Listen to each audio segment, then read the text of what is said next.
Setelah meregang nyawa, tubuhnya diseret ke dapur, ia lalu menutupinya dengan tikar.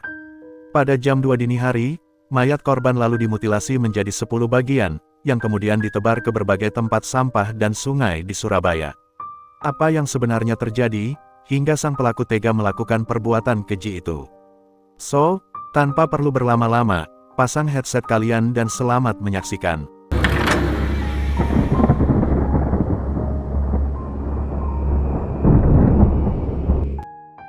Dalam kehidupan ini, pasti seseorang tidak bisa lepas dari urusan finansial. Terkadang dalam memenuhi kebutuhan hidupnya, seseorang bisa dengan terpaksa melakukan utang piutang. Dan bagi orang yang meminjamkan uangnya, terkadang menjadi dilema saat harus menagihnya.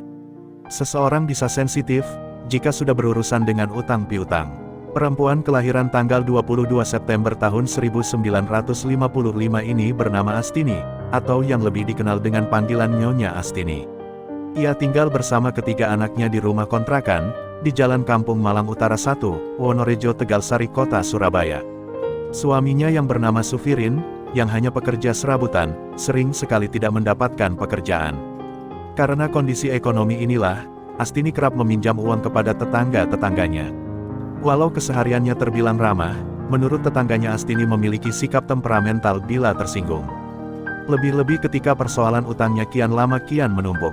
Astini yang terkenal sering meminjam uang kepada tetangga-tetangganya. Diketahui kepada Puji Astuti, ia berhutang Rp20.000. Pembunuhan terhadap Puji Astuti dilakukan pada bulan Februari tahun 1996, jam 4 sore di rumah Astini. Puji Astuti yang saat itu datang untuk menagih, mengeluarkan kata-kata kasar, yang membuat Astini tersinggung. Ia lalu mengambil sebatang besi lalu menghantamkannya ke kepala Puji. Setelah meregang nyawa, tubuhnya diseret ke dapur dan ia lalu menutupinya dengan tikar. Pada jam 2 dini hari, mayat korban lalu dimutilasi menjadi 10 bagian, yang kemudian ditebar ke berbagai tempat sampah dan sungai di Surabaya. Pada tanggal 6 Februari tahun 1996, potongan tubuh Puji Astuti kemudian ditemukan warga kampung Wonorejo, Surabaya dalam kantong plastik di Sungai Wonorejo, yang kemudian diamankan polisi dan disimpan di kamar jenazah RSUD Dr. Sutomo untuk diidentifikasi. Dalam waktu bersamaan, penemuan potongan kepala sampai juga ke telinga Agus Purwanto. Ia mengaku kehilangan kakak perempuannya, bernama Puji Astuti yang juga warga kampung Malang. Puji dikabarkan menghilang dari rumahnya sejak tanggal 4 Februari tahun 1996. Dengan rasa cemas Agus mendatangi kamar jenazah RSUD Dr. Sutomo untuk melakukan identifikasi. Kepada polisi, Agus mengenali potongan kepala wanita itu adalah kakaknya, Puji Astuti. Polisi kemudian bergerak cepat dengan membuat tim penyelidikan. Beberapa warga lalu dipanggil dan dimintai keterangan sebagai saksi. Diketahui bahwa ada salah satu warga yang melihat kedatangan Puji ke rumah Astini sekitar jam 4 sore, sebelum ia dilaporkan menghilang oleh keluarganya. Polisi yang mendapatkan informasi tersebut, lalu mencari keberadaan Astini untuk melakukan interogasi dan penangkapan. Berdasarkan pengakuan Astini, diketahui bahwa ia melakukan hal serupa kepada Rahayu dan Sri Astutik yang juga hilang dari kampung Malang. Kejahatannya juga sama persis, bermotif tersinggung karena ditagih hutang dengan kata-kata kasar. Ia juga memotong-motong tubuh keduanya menjadi 10 bagian. Setelah divonis hukuman mati oleh Pengadilan Negeri Surabaya pada tanggal 17 Oktober tahun 1996, Astini masih berupaya mengulur waktu eksekusi dengan mengajukan banding ke Pengadilan Tinggi. Sambil menunggu banding, ia ditahan di Lembaga Pemasyarakatan Wanita Sukun Malang Jatim. Hasilnya, bandingnya ditolak pada Januari tahun 1997.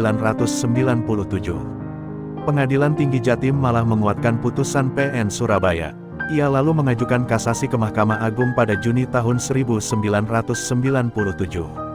MA kembali menguatkan putusan tersebut.